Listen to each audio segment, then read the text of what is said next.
After enormous pushback from every corner of American society, from the official X account of the Democratic Party to President Trump, everyone's favorite road trip country restaurant, it's ditching its often called woke rebrand and restoring its old logo. Well, editor at CBN News and host of the popular NASCAR YouTube channel, DannyBTalks, Daniel Baldwin, joins us now.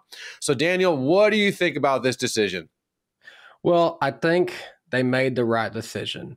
And this is just one of those things that I think it transcends political boundaries. Somehow it has gotten political to a certain extent, but I just felt like this was just a move that you just shouldn't make.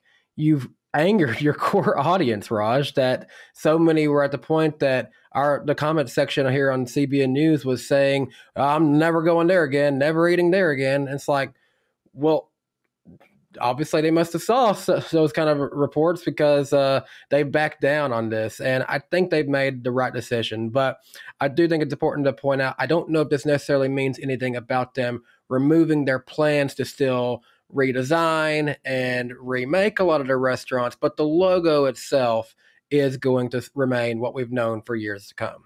Well, let's throw a couple of social media posts up on the screen. This is the official statement from Cracker Barrel. They said, "We thank our guests for sharing your voices and love for Cracker Barrel. We said we would listen, and we have. Our new logo is going away, and our, quote, old timer will remain." And how about this from President Trump on Truth Social, quote, "Congratulations, Cracker Barrel, on changing your logo back to what it is. All of your fans very much appreciate it. Good luck in the future. Make lots of money. And most importantly, make your customers happy again." So apparently this little fella who's on our fridge here in San Diego is remaining. I do. I love Cracker Barrel. And so, yeah, I don't see this so much as personally, as political, as just these CEOs not understanding their core demographic. This is actually, it might seem like a little bit of a tangent, but I don't think it is. Basically since 2009, I've either lived in New York City or Southern California. And what's really interesting is people here will say, "Oh, those people in those flyover states, they're ignorant. They live in a bubble." I actually think people in New York City and Los Angeles live in a bubble. They are not. They're the ones making these decisions that just have no bearings to what their core audience, their core demographic actually believes. And I thought there was a fascinating article that just came out from Variety, Danny. And it's basically, let me read the title. "Disney's Boy Trouble. Studio seeks original IP to win back Gen Z men amid Marvel Lucasfilm struggles." Basically, Disney is trying to win back their core audience. Shocker. And in this article, they say things like, well, it's because of COVID lockdowns. It's like, no, it's because you forgot who your core audience was, which, let's be honest, with Star Wars and Marvel, is predominantly men, and you have just shoved this stuff down their throat that, toxic masculinity, that if there's a dominant male character, he's the bad guy. And so all the men are like, yeah, no, I'm good. I'm good. Listen, you can have strong female characters. That's awesome. Princess Leia, rock on. Like, no problem. But like this demeaning, this ostracizing, this gaslighting of your core demographic, that is what people are mad about. Yeah, obviously things like what Target and Bud Light did is a little bit more overtly political, but it's the totally turning your back on what your core audience wants and just doing this like high level 34th floor skyscraper boardroom thing and totally missing the point of why your brand is so special in the first place. So Danny, you live in Tennessee, not far from the Cracker Barrel headquarters.